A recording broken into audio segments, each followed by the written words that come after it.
Patay ang 14 anyos na lalaki ilang araw matapos umanong bugbugin sa loob ng kanilang paaralan sa San Pedro City, Laguna. Yan at iba pang balita sa Luzon, hatid ni Michael Sison. Hindi matanggap ni Joan Cortuna ang pagkamatay ng kanyang 14 anyos na anak sa San Pedro City, Laguna. Namatay si John Mark Cortuna dahil sa tinamong brain, chest at abdominal injuries matapos umano itong bugbugin ng kanyang kapwa estudyante. Nagsumbong daw ang biktima na binugbog ito sa loob ng kanilang paaralan at pinablatter pa nila sa barangay ang nangyari. Pagkalipas ng ilang araw matapos ang pabubugbog, bigla na lang daw nakaramdam ng pagkahilo ang binatilyo. Nakomatose pa ito nang dalhin sa ospital hanggang sa bawian ng buhay. Masama naman ang loob ng pamilya Cortuna dahil sa kapabayaan umano ng paaralan. Hinayaan daw nilang mangyari ang pambubugbog sa kanyang anak sa loob ng campus at hindi rin ito dinala sa ospital. Wala pang pahayag ang paaralan tungkol sa insidente. Patay naman ang mag-ama Santo Tomas, Pangasinan matapos malunod sa Agno River.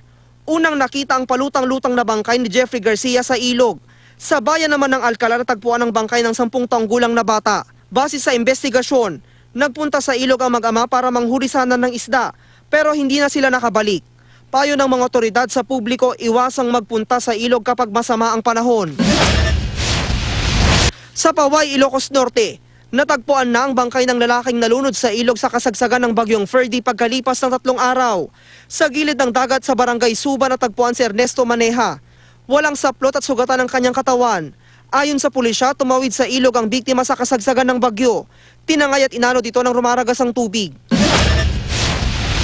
Nasampulan naman ang shame campaign ng lokal na pamahalaan ng 3 lalaki sa Bangged, Abra na naaktuhan daw sa pagtatapon ng basura sa maling lugar.